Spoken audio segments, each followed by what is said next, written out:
इसको और ऑर्गेनिक को ज़्यादा से ज़्यादा पढ़िए। फिजिकल को जैसा मैंने रिवीजन बताया बस वैसा करिए और बाकी मत पढ़िए।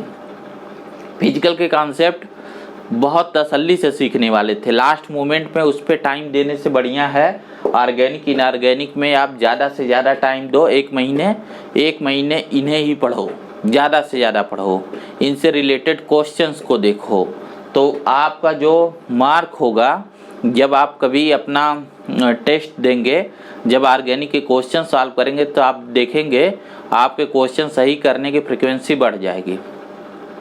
ठीक है, तो ये फिजिक्स केमिस्ट्री का चैलेंज है। हालांकि ये चीज़ें अगर मैं स्टार्टिंग में करता तो आपके लिए और बेनिफिट होता। मैं अपने स्टूडेंट को बताता भी हूँ। तो अगर कोई ऐसा भी वीडियो देख रहा है जिन्होंने अभी जस्ट ऐसे एग्ज़ाम दिया, प्रिपरेशन नहीं किया है, तो नेक्स्ट ईयर प्रिपरेशन में भी इस बात को ध्यान रखना, वो आपके लिए बेनिफिशियल होगा। अभी मैं चलता हूँ बायोलॉजी पे। जो देखो आप एक चीज़ जानो, बायोलॉजी एक ऐसा सब्जेक्ट है ना जो आपके साथ आगे के 10 साल रहने वाला है। 10 साल मैंने ऐसे बोला कि 5-6 साल तो MBBS करोगे, फिर PG करोगे। तो जो भी आपके पूरे पढ़ने के टाइम पीरियड है उसमें बायोलॉजी से पीछा नहीं छूटेगा। बाकी जो सब्जेक्ट है वो केमिस्ट्री, आपको बायोकेमिस्ट्री के फॉर्म में ऑर्गेनिक केमिस्ट्री खास करके आपको जानना चाहिए। बाकी फिजिक्स केमिस्ट्री तो फिजिक्स तो ज़्यादातर एग्जाम तक ही रहेगा, बाकी उसके एप्लीकेशन के लिए होता है। तो बायोलॉजी पे आपका फोकस ज़्यादा होना चाहिए, मेरे कहने का मतलब ये है। और बायोलॉजी में ज़्यादा क्वेश्चन आपको सही करने, एक्यूरेसी की बात है।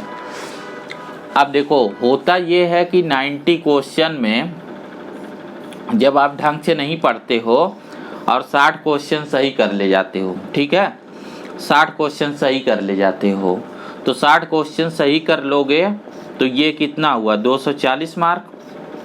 अब मैं कहूँ कि आप अगर मान लो फिजिक्स और केमिस्ट्री बहुत अच्छा सही करते हो, बहुत अच्छा सही करते हो, तो ये 40-40 क्वेश्चन सही कर दोगे, इससे ज़्यादा नहीं कर पाओगे। ठीक है, जनरली इससे ज़्यादा नहीं लोग कर पाते हैं। तो ये कितना हो गया, 160 मार्क। ठीक है, तो ये हो गया आपका 320 मार्क और ये हो गया 240 मार्क। अब देखो ये कितना आया, 560 मार्क, और यहाँ ये कितना गए थे आप, 600 मार्क। गड़बड़ी क्या है कि 60 क्वेश्चन कर पाए।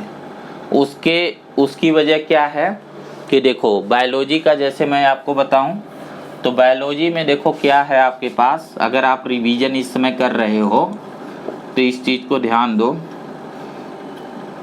जैसे 11th में डाइवर्सिटी का यूनिट है। अब देखो आपको कैसे करना है, एक एक को मैं समझाते जा रहा हूँ। डाइवर्सिटी से 10 क्वेश्चन आपसे पूछे जाते हैं, इसका रिवीजन आप कर रहे हो। इसमें देखो जो बायोलॉजिकल क्लासिफिकेशन और लिविंग बर्ड है, इनसे जो है 2 क्वेश्चन आते हैं। अब इसमें नया नहीं सीख सकते अभी, बायोलॉजिकल क्लासिफिकेशन में जो आ रहा है उसे रिवाइज करो, आगे बढ़ो। लिविंग बर्ड में जो आ रहा है उसे रिवाइज करो, आगे बढ़ो। रिवीजन या नया सीखने का कोई फैक्ट, अगर कोई चीज़ उसमें जानना चाह रहे हो तो 2-4 लाइन है, बस उसको पढ़ो, आगे बढ़ जाओ। ठीक है, प्लांट किंगडम को बिल्कुल NCERT से पढ़ो, सिर्फ 2 क्वेश्चन आपसे यहाँ पूछे जाने हैं, लेकिन वो गलत नहीं करने हैं। एनिमल किंगडम में सिर्फ 2 क्वेश्चन पूछे जाने हैं। ठीक है, और ये जो 2 से 3 क्वेश्चन तक पूछे जाते हैं, ये जो 2-3 क्वेश्चन आपसे पूछे जाते हैं, इनको एक चीज़ आपको ध्यान रखना है कि ये क्वेश्चन आपसे बेसिस ऑफ क्लासिफिकेशन से पूछे जाते हैं, कार्ड डेटा से पूछे जाते हैं। तो कार्ड डेटा को डिटेल में पढ़ो, बेसिस ऑफ क्लासिफिकेशन, बाकी हाईलाइटेड वर्ड देखो, आगे बढ़ो। इसके बाद आपकी आती है जो यूनिट, वो देखिए कौन सी आती है। अब यही चीज़ आप देखते चलिए। इसके बाद जैसे आपकी सेल की यूनिट आती है, सेल की यूनिट में 3 चैप्टर हैं, सेल है, सेल डिवीजन है और बायोमॉलिक्यूल है। ठीक है, अब बहुत सारे बच्चे जो है बायोमॉलिक्यूल को बेहतर नहीं पढ़े, इसमें एंजाइम को नहीं छोड़ना है कतई। इसमें जो क्वेश्चन है एंजाइम से पूछे जाते हैं, पॉलीमर से पूछे जाते हैं और जो यूनिट है उससे पूछी जाती है। सेल डिवीज़न बहुत थ्योरेटिकल चीज़ है, अगर आपने पहले नहीं पढ़ रखा है बहुत अच्छे से तो बहुत टाइम अभी मत वेस्ट करिए, कोई बेनिफिट नहीं आपको मिलेगा।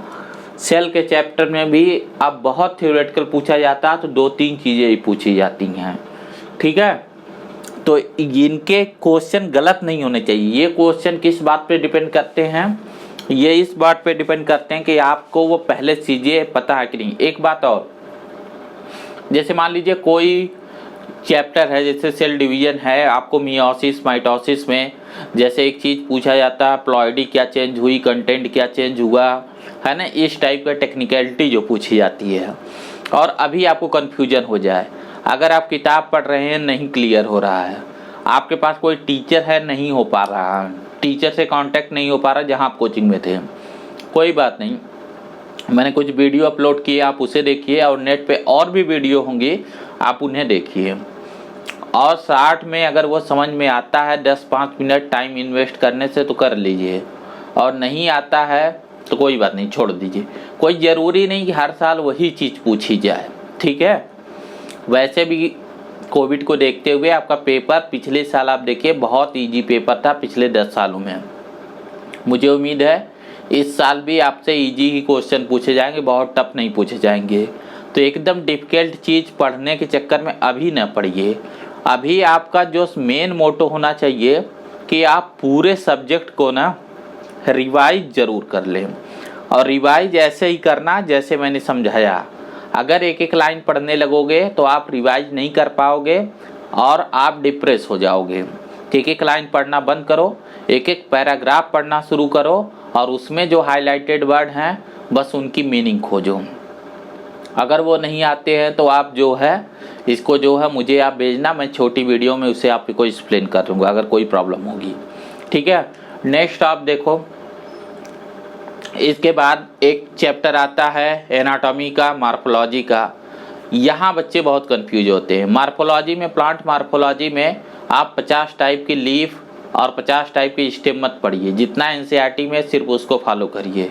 अगर आपने पहले से एनसीईआरटी फॉलो किया तो जस्ट उनके स्टैंजा को और उनके एग्जाम्पल को इस समय एग्जाम्पल को रट्टा मारिए इस समय, क्योंकि वो याद होना चाहिए। वही असली रिवीजन का मतलब है। अब उसके टाइप समझने का मतलब नहीं है, इस समय नया थोड़े समझ पाएंगे। जो एग्जाम्पल याद करने थे उनको याद करो, उन्हें लिख के याद करो, उन्हें रट के याद करो, चाहे जैसे एग्जाम के समय आपकी मेमोरी में वो होना चाहिए।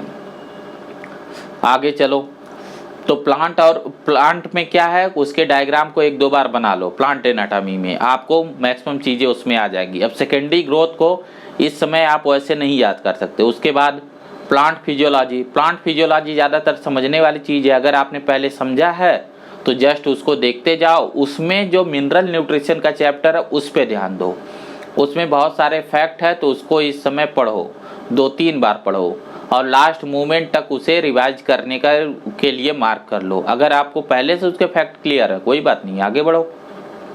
हार्मोन वाले चैप्टर में सेम रूल अप्लाई होता है। बाकी फोटोसिंथेसिस, रेस्पिरेशन जिसको आ रहा वो भूलेगा थोड़े। इसके बाद आप डाइजेशन उस पे चलिए, एनिमल फिजियोलॉजी। हर चैप्टर से एक ही क्वेश्चन पूछा जाता है, तो ये नहीं कि डाइजेशन लेके बैठे हुए हैं 15 दिन से पढ़ रहे हैं। उसमें देखो ना आप, जो 11 का जो चैप्टर हैं वो किस तरीके से आपको डिजाइन किए गए हैं कि आपसे जस्ट 4 चीज़ें पूछी जाती है। जैसे मैं आपको दिखाता हूँ, इस फिजियोलॉजी में जब टीचर भी पढ़ाते हैं और स्टूडेंट भी बहुत टाइम वेस्ट करते हैं, उतना करना नहीं होता है। आपका सिलेबस बहुत कम रखा गया है, बस आप उसको उसी लहजे में पढ़िए तो सिलेबस चैप्टर मुश्किल नहीं होगा। जैसे ये देखिए, डाइजेशन क्या पढ़ना, डाइजेस्टिव सिस्टम ओवरव्यू कैसे बना होता है। क्या आपको नहीं पता डाइजेस्टिव सिस्टम? आप इसकी पूरी हेडिंग खोल के पढ़िए, सब पता होगा। जैसे मैं दिखाता हूँ, डाइजेस्टिव सिस्टम, एलिमेंट्री कैनाल नहीं पता है, इसमें ठीकोडॉन्ट क्या होता है नहीं पता, बस ये पढ़ लो डायफाइडॉन्ट क्या होता है, ठीक है। ये डायग्राम देख लिया, ख़त्म। इसमें डाइजेस्टिव ग्लैंड होती हैं, डाइजेशन ऑफ फूड। सेकंड देखो, डाइजेशन ऑफ फूड, इसका मतलब मैकेनिज्म। ये आपसे सबसे इम्पॉर्टेंट जो क्वेश्चन बनते हैं वो यहाँ से बनते हैं। जैसे सर्कुलेशन का मैकेनिज्म, रेस्पिरेशन का मैकेनिज्म, डाइजेशन का मैकेनिज्म, एक्सक्रीशन का मैकेनिज्म। फिर इसके बाद जो है दूसरा चीज देखो आपका चैप्टर क्या, डाइजेशन एंड एब्जॉर्प्शन। तो डाइजेशन हो गया, फिर एब्जॉर्प्शन का मैकेनिज्म, ये चीज थोड़ा सा है, उसको आप देख लो लास्ट मोमेंट में। लास्ट में हर चैप्टर में एक डिसऑर्डर दिया। अब डिसऑर्डर आप पूरा यहीं पे एमबीबीएस नहीं करिए, आपको एमबीबीएस का एंट्रेंस देना है, एमबीबीएस का एग्जाम नहीं। तो जितना आपको यहाँ डिसऑर्डर दिया जस्ट उतना आप पढ़िए और वो उस डिसऑर्डर को आप यहाँ से रिवाइज करिए। तो 11 का ये सॉलिड चीज़ है। अब आप क्या कर रहे हैं कि एनिमल किंगडम को एक एक लाइन लेके अगर बैठ गए पढ़ने में तो 10-15 फाइलम 10-15 दिन यहीं लगा दिए आपने। आपको ये ध्यान देना कि ये बचे हुए एक महीने में कम से कम 3 बार हम सिलेबस को रिवाइज करें। वो तभी पॉसिबल होगा जैसा मैंने बताया वैसा पैराग्राफ टू पैराग्राफ रिवाइज होता है। और उसमें से हर बार जो प्रॉब्लम है, जैसे मैंने ये चीज़ आपको समझाई थी, इतने बड़े सिलेबस में वो रॉक्स आपने निकाली, प्रॉब्लम वो कर रही थी, पूरे पहाड़ को लेके क्यों परेशान थे। जैसे कि आपको पूरे चैप्टर में सिर्फ 2 पैराग्राफ नहीं आ रहा तो पूरा चैप्टर भूल जाओ, नहीं है, उस 2 पैराग्राफ को निकालो, उसको मार्क कर लो, और हो सकता है एक बार पढ़ने के बाद वो भी हो जाए तो उसको भी काट दो। जब आपको डाउट लगे, जब आप पे लगे कि नहीं ये सब काम नहीं कर रहा, तो इनको पलट के देखो, सब डबल ट्रिक दिखेंगे और लगेगा हाँ आ तो रहा है, मैं बेमतलब परेशान हूँ। रात को चैन से सोओगे, ठीक है, तब आपको अच्छी से नींद आएगी और आप कॉन्फिडेंट रहोगे। कोई क्वेश्चन जो एनसीईआरटी में जिसकी थ्योरी नहीं है वो गारंटेड है, वो आपसे नहीं पूछा जाता है। आपका एग्जाम पूरा एनसीईआरटी बेस है, तो इधर उधर की टेस्ट सीरीज नहीं आप करिए। इस समय जो लोग एनसीईआरटी बेस्ड टेस्ट सीरीज नहीं चलाते हैं उनके टेस्ट आप मत दीजिए, वो आपका कॉन्फिडेंस लूज करेंगे, वो आपके लिए बेनिफिशियल नहीं होगा। मेरी बात पे नहीं विश्वास है तो पिछले 5 साल के पेपर उठा के देखो, हमेशा क्वेश्चन एनसीईआरटी बेस आता है। एक्चुअल में एनसीईआरटी पे कमांड नहीं हो पाता है लास्ट मोमेंट तक। अब 12th में आते हैं, जो 12th की आपकी है बायोलॉजी, उस पे चलते हैं। तो 12th में आप क्या करने वाले हैं, पहला यूनिट रिप्रोडक्शन का, बहुत इंपॉर्टेंट यूनिट। रिप्रोडक्शन के यूनिट में 4 चैप्टर हैं। अब उसमें जो है आप क्या करते हो कि जैसे प्लांट में रिप्रोडक्शन है तो उसकी डिटेलिंग करने लगते हो। उसमें बहुत सिंपल सी चीज़ है, प्री फर्टिलाइजेशन, पोस्ट फर्टिलाइजेशन और फर्टिलाइजेशन, 3 इवेंट में पढ़ना है। चाहे आप एनिमल में ह्यूमन का पढ़ रहे हो, चाहे जो है आप प्लांट में पढ़ रहे हो। ज़्यादा क्वेश्चन आपसे 4 क्वेश्चन पूछा जाता है रिप्रोडक्टिव हेल्थ, लास्ट मोमेंट में उसको पढ़ना ज़रूरी है क्योंकि उसमें बहुत सारे फैक्ट हैं, तो उसको रिवाइज थोड़ा ढंग से करिए। बाकी तो आपको कॉन्सेप्चुअल था, उनके डायग्राम एक आध बार बना लो और ओके है। अगर पूरा ऐसा थोड़े है पूरे यूनिट में आपको एक भी अक्षर नहीं आ रहा, अरे एक आध पैराग्राफ नहीं आ रहा, बस वही लिख लो, उसे ना एक ब्लैंक पेज पे आगे लिख लो। अगर जैसा मैं बोल रहा हूँ ना, सिर्फ उन प्रॉब्लम वाले स्टेंजा का सिर्फ नेम, प्रॉब्लम को एक अलग कॉपी पे, एक अलग ब्लैंक पेज पे लिखते जाओ तो एक पेज से ज़्यादा बड़ी प्रॉब्लम नहीं है। अब ये आप मानोगे नहीं, 2 पेज का तो सारा का सारा आपका सिलेबस ही होता है, तो प्रॉब्लम क्या 20 पेज में होगी, वो भी 1 पेज से ज़्यादा नहीं होती है। और फिर उस पेज को आप जो है टैग कर लीजिए, कहीं चिपका लीजिए जहाँ आप पढ़ते हैं अपने स्टडी टेबल पे, और एक एक को ट्रिक करते जाओ, एक एक को पढ़ते जाओ, और एक दिन पूरा फिनिश, 100% फिनिश है, और चैन से सो और लास्ट में एग्ज़ाम दो। अच्छा चलो अभी मैं इसे कंटिन्यू करता हूँ, आगे बताता हूँ। आगे देखो, आगे जो आपका जो यूनिट आती है genetics evolution, 2 chapter genetics evolution, 10 question. यहाँ आपको ये ध्यान देना, देखो एक चीज़ जानो, बायोलॉजी में 11 से भी 45 क्वेश्चन आते हैं, 12 से भी आते हैं, दोनों पढ़ना तो पड़ेगा। अब ऐसा नहीं कह सकते कि मुझे जेनेटिक्स अच्छा नहीं लगता है, मुझे वो अच्छा नहीं लगता है। जो मैंने फिजिक्स केमिस्ट्री में कहा कि छोड़ दो, जो आपने वहाँ पे थोड़ा आपने कंफर्ट ले लिया, वो चीज़ आप यहाँ नहीं करेंगे, अदरवाइज आपके मार्क्स कम हो जाएंगे, आप जो है कट ऑफ पार नहीं कर पाएंगे, सिलेक्शन कट ऑफ, ठीक है। तो आप देखो उसमें जो एवोल्यूशन का चैप्टर है, वो दूसरी किताब से पढ़ोगे तो कहानियाँ पढ़ते रह जाओगे। जस्ट बिल्कुल एनसीईआरटी को पढ़ो। जेनेटिक्स को भी आप देखो, सिर्फ आपको monohybrid dihybrid cross आती हैं और कई सारे टीचर ट्राई हाइब्रिड और ये वो दुनिया भर का जो पुराना सिलेबस आपको पढ़ाते रहते हैं, वो सब नहीं आएगा। जितना एनसीईआरटी में मेंशन है वही आता है। जेनेटिक्स बहुत कम चीज़ आती है। जेनेटिक्स में जस्ट आपसे क्या पूछा जाता है, वो 20 टाइप के क्रॉस आपको पढ़ा देते हैं, कोई क्रॉस नहीं आता। सिर्फ क्रॉस आता है monohybrid, dihybrid, test cross. Ratio भी कोई नहीं आती है, सिर्फ फिनोटाइपिक रेशियो आती है मोनो हाइब्रिड की, डाई हाइब्रिड की। मेरी बात पे ना विश्वास हो तो 5 साल का नीट का पेपर उठा के देखो, वहाँ सिर्फ यही रेशियो पूछी गई है। इसके अलावा लिंकेज, क्रॉसिंग ओवर, वो भी सिर्फ उतना जितना एनसीईआरटी में है। क्रोमोजोमल बेसिस ऑफ इनहेरिटेंस उतना जितना यहाँ। सेक्स डिटर्मिनेशन और डिजीज अब आती जेनेटिक डिसऑर्डर में 50 ठुप नहीं पढ़ना है। आपको क्या मेंशन किया गया है जेनेटिक डिसऑर्डर में, आप देखिए वहाँ क्या मेंशन है। आपको क्रोमोजोमल जो डिसऑर्डर है, टर्नर, डाउन सिंड्रोम, क्लिनीफेरस सिंड्रोम, बस 2-3। वो एक एक केस स्टडी का एक एक एग्जाम्पल है और उससे ज़्यादा नहीं है, वही आएगा। इसके अलावा जो जीन बेस्ड जो डिसऑर्डर हैं उसमें भी जितना आपको मेंशन है, कलर ब्लाइंडनेस, हीमोफीलिया, 2-3 जो आपको मेंशन है, सिर्फ उतना पढ़िए। हर का एक एग्जाम्पल मेंशन है, तो जस्ट उनको देखते जाओ। अभी उनको पूरा पढ़ने की ज़रूरत नहीं है। अभी आपने एक आध बार रिवीजन कर लिया, पढ़ लिया, सब कर लिया, फिर भी आप ऐसा बिहेव कर रहे हो हमें कुछ आता ही नहीं, हम सब भूल गए हैं। तो मैं उसके लिए बता रहा हूँ, भूले कुछ नहीं हो, बस एक बार इस तरीके से यूज हो जाओ ना, यूज्ड हो जाओ कि हाँ ये भी कर लिया, वो भी कर लिया। किताब 2-3 बार पलट लोगे ना, जैसे मैं बोल रहा हूँ, तो अपने आप कॉन्फिडेंस आ जाएगा। और अगर कॉन्फिडेंस नहीं है तो आता हुआ क्वेश्चन भी आप गलत करोगे। कोई भी कंपटीशन में वो सक्सेस होता है ना जो सारे आसान क्वेश्चन को सही कर लेता है। टफ एक भी मत करो। देखो 45 क्वेश्चन में ना, जो फिजिक्स के 45 क्वेश्चन है, अगर नहीं मेरी बात पे ध्यान हो रहा ना तो फिजिक्स का पेपर उठाओ, उस 45 क्वेश्चन में 5 क्वेश्चन सिर्फ सबसे टफ होते हैं। तो मैंने पहले ही कहा 40 ही करो, छोड़ दो 9 से 5, समझे इस बात को। अब जो 40 क्वेश्चन होते हैं उसमें से 20 क्वेश्चन इजी क्वेश्चन होते हैं, एकदम इजी क्वेश्चन होते हैं, और 20 क्वेश्चन थोड़े टफ होते हैं, मतलब थोड़े से टफ होते हैं, ना तो इजी है ना तो टफ है, उनके बीच में। उसी को सही करने का खेल है बस। आते वो जो 20 आसान थे उसमें से एक भी गलत नहीं करना है। उसमें से गलत कर दोगे तब तो जाओगे।